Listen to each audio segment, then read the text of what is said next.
Hello everyone, and welcome to my channel General Hospital today. I hope everyone is having a wonderful day. Before we begin, please hit the subscribe button and give this video a thumbs up. The walls of the Quartermaine mansion always seemed to hold secrets, but none had ever rattled Tracy Quartermaine the way this one was about to. For weeks, she had grown suspicious of Ronnie's sudden reappearance in Port Charles. Something about his demeanor felt off. And Tracy had lived long enough in a family of schemers and liars to know when someone was hiding something monumental. She prided herself on being able to spot a fraud from a mile away. Yet what she was about to learn would shake even her notoriously cynical view of the world. It all started on an evening when she was alone in the study, sipping a glass of sherry and going through some old family papers. Ronnie had stopped by earlier, claiming he had business with Ned, but Tracy sensed his interest was far from legitimate. The moment he left, she felt the urge to dig deeper, and it was that instinct that pushed her toward uncovering the truth. Her suspicions only grew when she overheard snippets of conversations between Ronnie and Ava Jerome at the Metro Court. She hadn't meant to eavesdrop, but when the words "keep it quiet," and "they can't know yet," drifted to her ears, Tracy knew she couldn't dismiss the gnawing unease inside her. Ava's voice carried tension and Ronnie's low, controlled response made it clear they shared a secret. The idea of Ronnie having dealings with someone like Ava sent warning bells clanging in Tracy's mind. After all, Ava's history with deception, betrayal, and violence was extensive, and Tracy couldn't imagine what her motives might be if she was working in tandem with Ronnie. The Quartermaines had endured enough turmoil over the years, and Tracy was not about to let another con artist worm his way into their lives without tearing off his mask. The breakthrough came one rainy night when Tracy decided to follow Ronnie. She felt foolish, skulking through the streets of Port Charles with a trench coat pulled tightly around her shoulders, but determination fueled her every step. Ronnie slipped into an old warehouse near the docks and Tracy, staying several feet behind, managed to wedge herself near a stack of crates to spy. What she saw through the crack in the dusty wooden wall confirmed every suspicion she had ever harbored. Ronnie was meeting with someone in the shadows, speaking in hushed but urgent tones. At first, Tracy couldn't make out the words, but when the man in the shadows muttered, "If they find out you're not who you say you are, we're finished," her blood ran cold. The rest of the conversation was fragmented, but one phrase stuck in her mind like a knife. "They can't know you're Dominic." Tracy froze, her heart pounding so hard she feared it would give her away. Dominic. The name was foreign in one sense but vaguely familiar in another. She racked her brain, remembering rumors she had heard years ago about a Dominic who had ties to the Corinthos organization. Could Ronnie actually be living under a false identity, hiding his true past in order to manipulate those around him? The implications were staggering. If he had infiltrated Port Charles under a false persona, who knew what damage he intended to cause or what enemies he was hiding from? Tracy's mind reeled with the possibilities. More than that, she realized she held in her hands the kind of explosive truth that could unravel countless lives. Tracy didn't sleep that night. She lay in bed, staring up at the ornate ceiling of her bedroom, her mind replaying the words she had overheard. "They can't know you're Dominic." It echoed like a haunting refrain, growing louder each time she closed her eyes. For decades, Tracy had thrived on secrets, keeping them, exposing them, twisting them to her advantage. But this one carried a weight unlike any she had encountered before. Her instincts told her that this was not just about Ronnie and his lies. This was about the safety of everyone connected to Port Charles. And if she didn't act carefully, the fallout could be catastrophic. By morning, she was already plotting her next move. The Quartermaines were not strangers to danger, but Tracy knew better than to run to her family with unsubstantiated claims. She needed proof, cold, hard evidence that would stand up against Ronnie's denials. Still, she couldn't resist prodding him when he stopped by the mansion later that day. She greeted him with a saccharine smile, offering tea as if nothing in the world was amiss. Ronnie, ever polite, accepted, but there was something in his eyes, something guarded, that made Tracy tighten her grip on the teapot. She asked casual questions, pretending to make small talk, but each answer he gave seemed rehearsed, too smooth to be natural. He had the air of a man playing a role, and Tracy intended to strip away the mask one piece at a time. Her resolve hardened when she visited the hospital that afternoon to check in on Monica. Passing through the corridor, she overheard Dante discussing an old case with Jordan. The name Dominic came up briefly, an undercover cop who had once infiltrated the Corinthos organization. Tracy's blood went cold as she pieced the puzzle together. Could it be possible that Ronnie wasn't who he claimed to be because he had stolen the identity of this Dominic?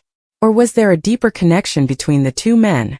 The thought that Ronnie might be impersonating someone tied to Sonny Corinthos' world made Tracy's stomach churn.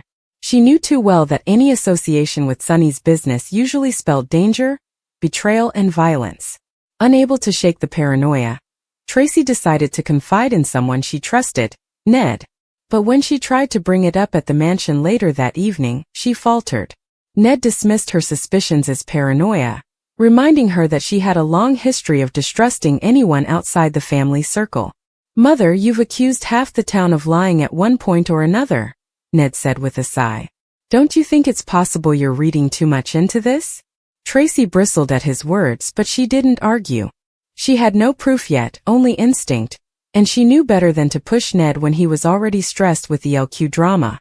That night, Tracy returned to the docks, determined to catch Ronnie in another clandestine meeting. This time she brought a small recorder with her, an old trick she had used more than once in her decades of scheming. She crouched low, her heart pounding as she heard footsteps approach. Ronnie's voice rang out clearly, tense and controlled. "We're running out of time. If Tracy gets too close, the whole thing will blow." The words nearly knocked her off her feet. He was talking about her. He knew she was circling in on his secret, and that made him dangerous. The man he was speaking to remained mostly in the shadows, but Tracy caught a glimpse of his profile. A scar ran down the side of his face, and in that moment, she realized she had seen him before. He was connected to the Jerome family, though she couldn't recall exactly how. The confirmation sent shivers racing down her spine. Ronnie wasn't just hiding an identity. He was entangled in a web that connected to both the Jeromes and the Corinthos family. That combination was lethal. Tracy's gut told her she had stumbled onto something that could tear the entire town apart if the truth came out in the wrong way. She needed to decide, expose him immediately, or play the long game and collect more evidence. The choice was agonizing, but one thing was clear. Her world had shifted, and Ronnie was at the center of a storm that was about to break wide open. Tracy spent the next morning going over every detail she had gathered. The recorder in her hand felt like a lifeline, a tangible piece of evidence that could finally expose Ronnie for who he truly was. She played back the conversation multiple times, each playback sharpening her understanding of the depth of deception she was dealing with.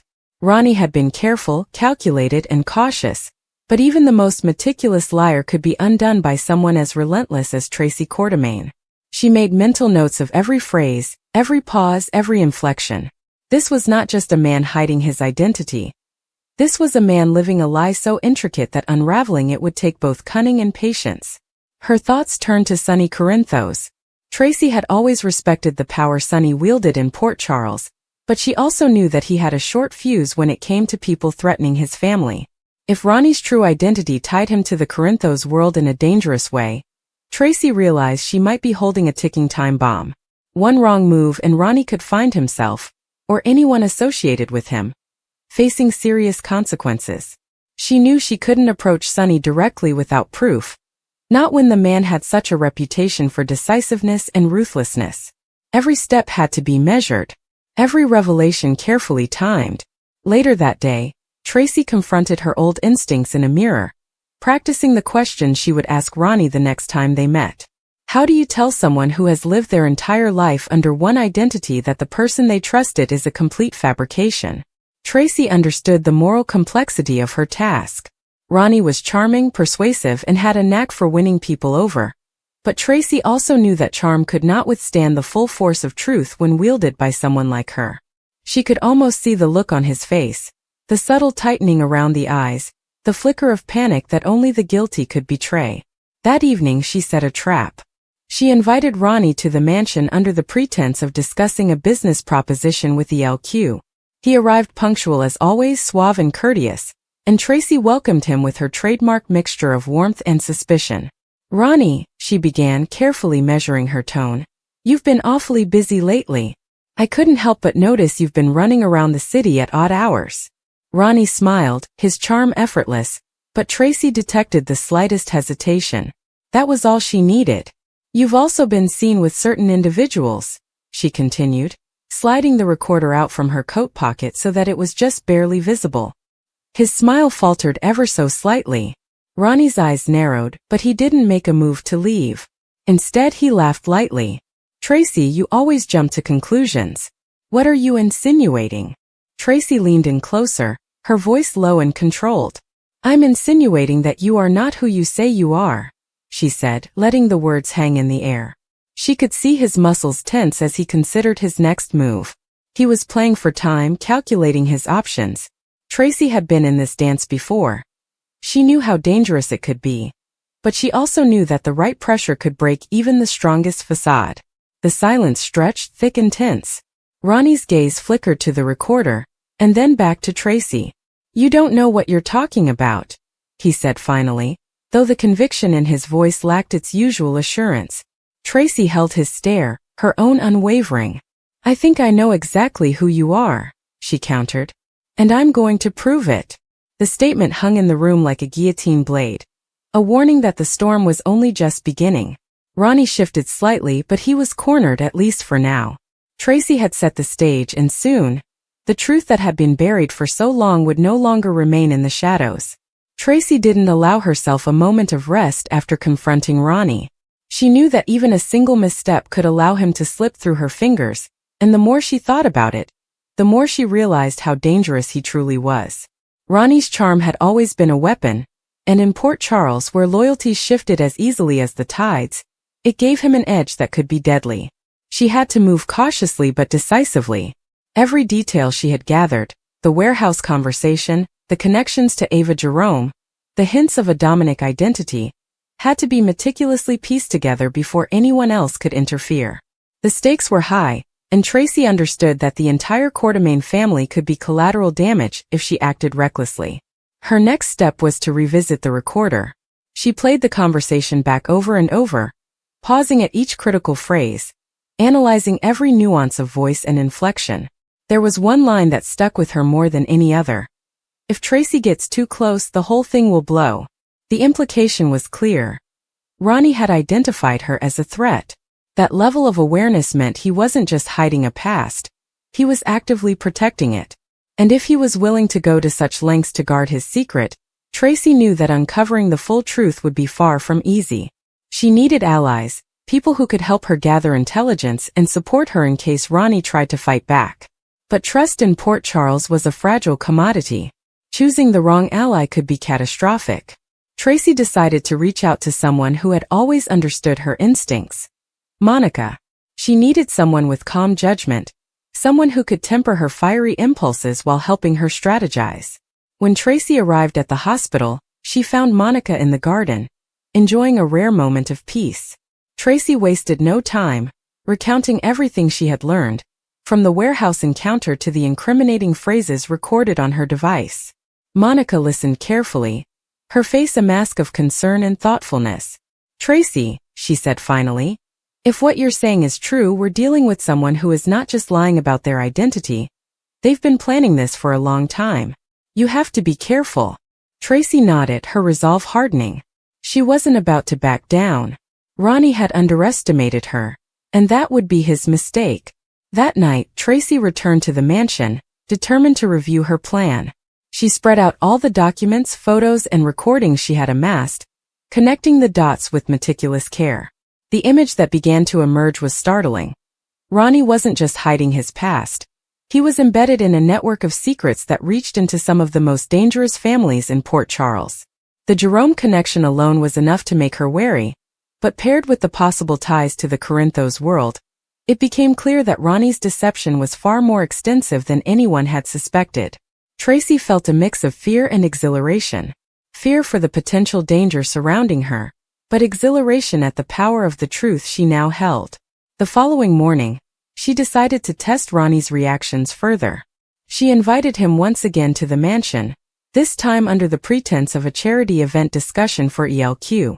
Ronnie arrived, smiling with practiced ease, but Tracy could see the subtle tension beneath his composure. As they spoke, she began dropping hints, carefully threading her questions to provoke a reaction without giving away the full extent of her knowledge. You've certainly been busy lately, she said innocently. Meeting people I wouldn't expect you to know. The weight of the paper in Tracy Quartermain's hand felt insignificant, a mere few grams of pulped wood and ink, and yet it carried a mass that threatened to collapse the very foundations of her reality. She stood frozen in the dim, opulent silence of the Quartermain Mansion library, a room that had witnessed countless family dramas, business betrayals, and whispered secrets. But this was different. This was a seismic event, an epistemological rupture so profound that the familiar contours of the mahogany bookshelves, the stern portraits of her forebears, and the very air she breathed seemed to warp and distort around her.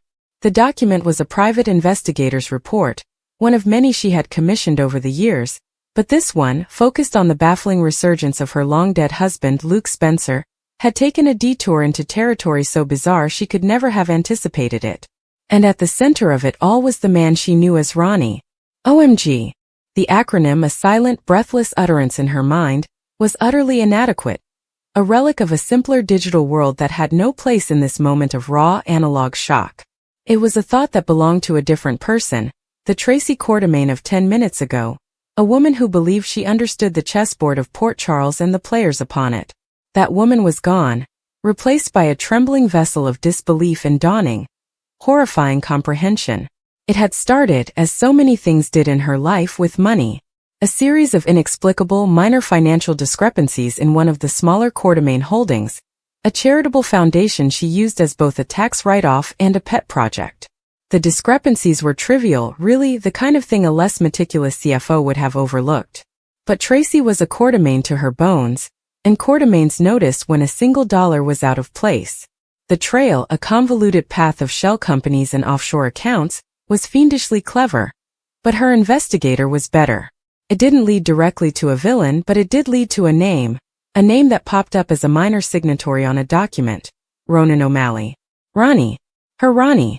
The charming, slightly scruffy, unassuming man who had stumbled into her life at the Metro Court pool. He was a breath of fresh, uncomplicated air after the tempestuous, all-consuming cyclone that was Luke Spencer.